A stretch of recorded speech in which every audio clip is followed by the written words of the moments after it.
Ladies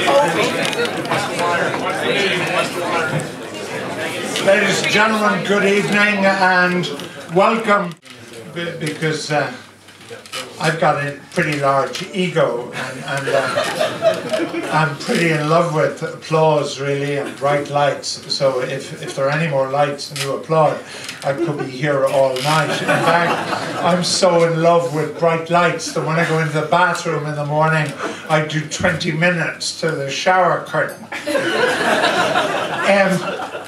I played with Jay Connolly, well known in this parish, and I said, why in the name of Jesus are we playing in this? And he said, I just want to prove to all my Republican friends that global warming exists. Pick a number. We've got some great talent here, and as you can imagine, I am keenly aware of a deep sense of honour and privilege that you all must be feeling at having me here tonight. You've been playing golf and you've been having a few pints, so you've probably missed the latest news from Wall Street. The dollar has reached parity with the Monopoly 5-pound note. In local news, a lorry load of Viagra has been hijacked outside Waterville. The Gardaí are looking for a gang of hardened criminals.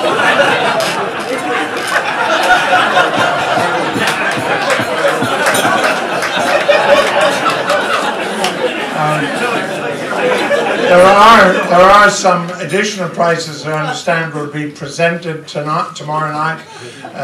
The outstanding pair, in fact, are not a good friends from Olympia, but I gather the Isaacsons, an Eskimo pair, are coming with a late run. And Liam Higgins' hole-in-one on the 16th has been equalled by a Native American pair using a canoe.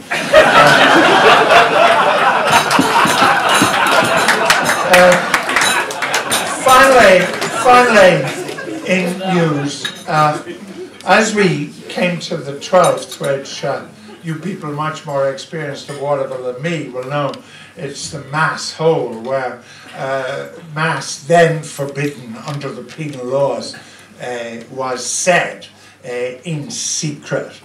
I have more news, and this is new to Jay Connolly, but on the 4th, in fact, we have now historical information guaranteed that Druid priests conducted ancient ritual sacrifice 800 years ago on the fairways of the Forth. In fact, what they did was they ritually sacrificed young virgins.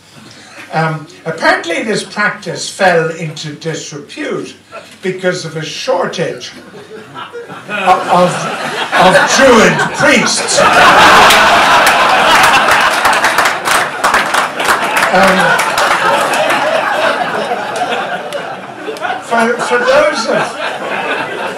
For those of you native and foreign, you are well aware of the difficulties we've experienced in this country in Northern Ireland. To be honest, it has always been about minorities. The first Scottish settlers were a minority. Soon the Catholics would be a minority.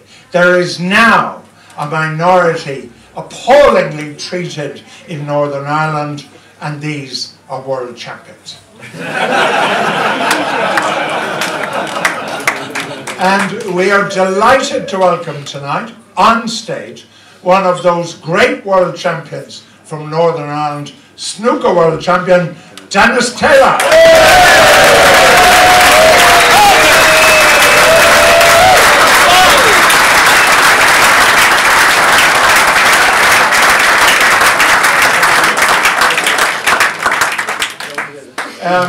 We also have another minority, a minority in North America, where they feel they too have been badly treated since Wolf stormed Quebec. and they cannot understand why we want them to speak English. It is, of course, the Canadians. The extraordinary and talented hockey player of a variety of which I am totally lacking in knowledge, and as you know, I lack knowledge in nothing. In fact, the only difference between me and the Pope is that, of course, he is infallible, whereas I am never wrong. Would you therefore welcome, ladies and gentlemen, the greatest ice hockey player ever, Wayne Gretzky.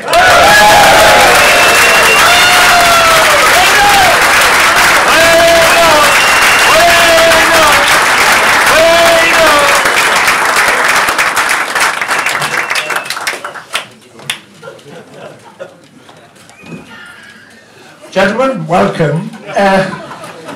Actually, are you like me, that when you look at Taylor, you think he's the ice hockey player and Gretzky's the snooker? Am I alone in that story? And therefore I'd like to talk to you, young man. I have no teeth. Just over there, there's a guy called Cliff Byrne who can make teeth that don't chatter in -50. I'm going to tell you one thing before you start. That 14-year-old who shot 74, he's going to have no teeth by tomorrow.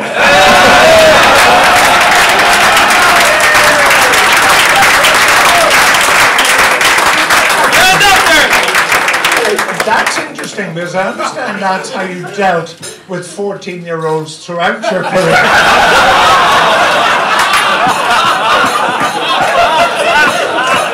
I just want to ask you a question here, because, like, lest we get carried away by this North American bonhomie, how many players are there in an ice hockey team? 20. 20? Okay. How did you get the number 99? That seems to be a bit confusing.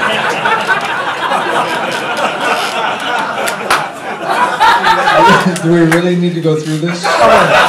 We're going to be here all night. Let's put it this way. At the end of the day, it worked out okay, right? I don't get this retirement shit. Like, you know what they've done? Across the globe, ice hockey teams can't wear number 99 because of this guy. Now, listen, Irish people, can you imagine that when Jack Kyle retired as the Irish fly half in 1955, we retired the number 10 shirt in Ireland? In the name of God. Anyway, what's a fly half? Fly half is quarterback. Well, just say quarterback. Yeah, our quarterbacks in rugby can read, write, add, and subtract.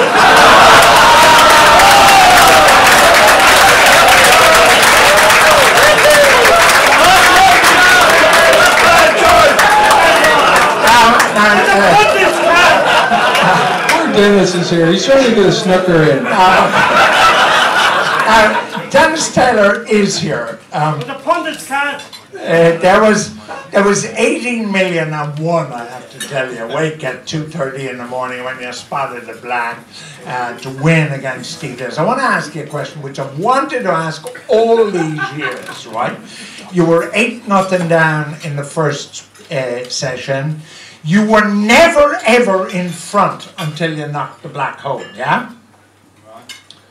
Is snooker like wrestling and Pakistani cricket, where we know the result in advance? It's 26 years since I won that, and nobody's ever asked me a question, anything like that whatsoever. He's a clever man, this, isn't he? I was very, very lucky to come back against the great Steve Davis, a lot of our American friends, and it's great to see you all again. It's a couple of years since I've been here with my son Brendan. Great to see you all again. We had such a ball the last time, and I was very lucky. Snooker's not really played in the States. It's Commonwealth countries. It's very big in China. It's very big in Thailand. And I was very lucky to come back against the great Steve Davis. In the 80s, no one can beat him. And he led me 8-0, and I managed to pop the very last ball after 4 sessions that lasted 2 days, and it finished at 20 past midnight. And I was the lucky one that knocked the little black ball in to beat the great Steve Davis, and it's the one championship that everybody remembers. And I've got to put that all down to my Uncle Seamus, who taught me all I know about the game of snooker, because I moved over to England and lived with my Uncle Seamus, who was a great snooker player, could have been a top professional, could have been a top ice hockey player as well. He was just a naturally gifted sportsman, but he packed the game of snooker up, and he's a fishing fanatic. Used to spend all his time, George, fishing, and it didn't matter what the weather was like. And I remember years ago he went off fishing and it was -8 degrees, and he brought a flask of Jameson whiskey with him, and when he got there it was so bad he had to cut a hole in the ice. So he's fishing away with the whiskey beside him, and this voice said, "There are no fish in there." And he looked round and there's nobody there, so he had a swig of the whiskey. A voice again said, "There are no fish in there." And he looked round and he said, "Is that you, God?" And a voice said, "No, this is the ice rink manager."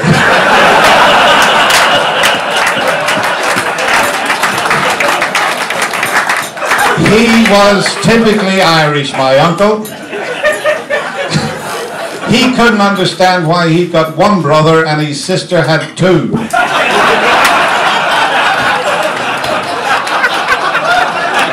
I still haven't worked that out, George. And I must tell you this story because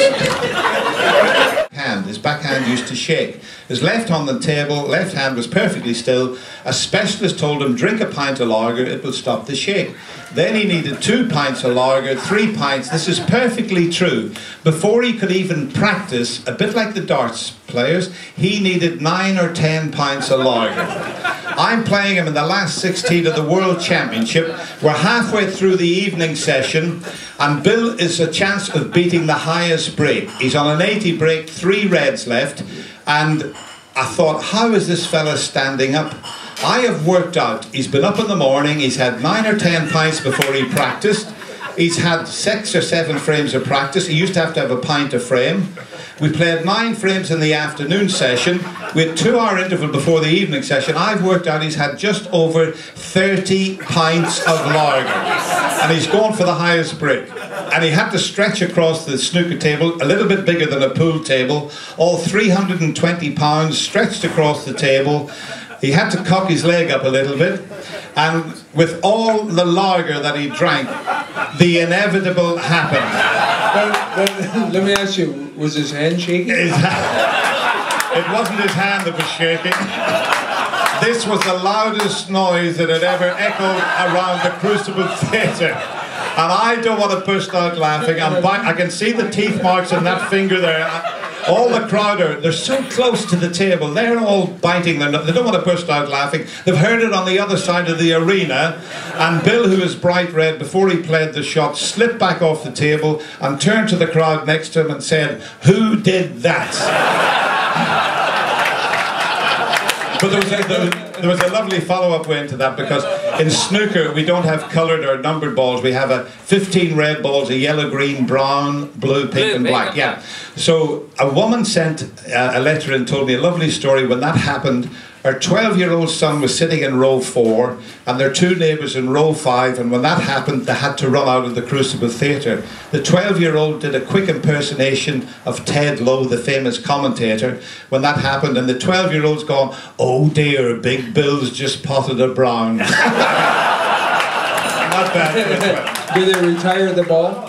I want to ask you something. You know the game that he became world champion at, snooker, but you wouldn't have played it. But you would have played similar type games in America on a table, yeah? You played 8-ball. 8-ball. Yeah. Did you call it pocket billiards? Did you? Yeah, pocket billiards. That was a completely different connotation in Ireland to me.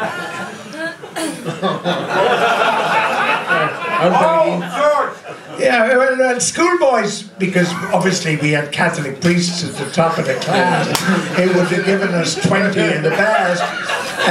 We used to sit at the back of the class, think of Marilyn Monroe, and play pocket billiards. So it has never sounded the same to me ever since. Listen, I want to ask both of you a question, because it's very interesting in relation to the leader here, 14. So many wonderful young men with their dads playing golf. You started at 6 playing ice hockey, and most of the kids are actually 9, 10, and 11. They were a lot older than you. You must have been an obnoxious son of a bitch to be confident enough to play with 10-year-olds. I don't even know where we're going with that. You know, I'll tell you, the truth was, when I was 6, the only league you could play in was 10-year-olds. And so if I was going to play, I had to make a 10-year-old team, and I made the team.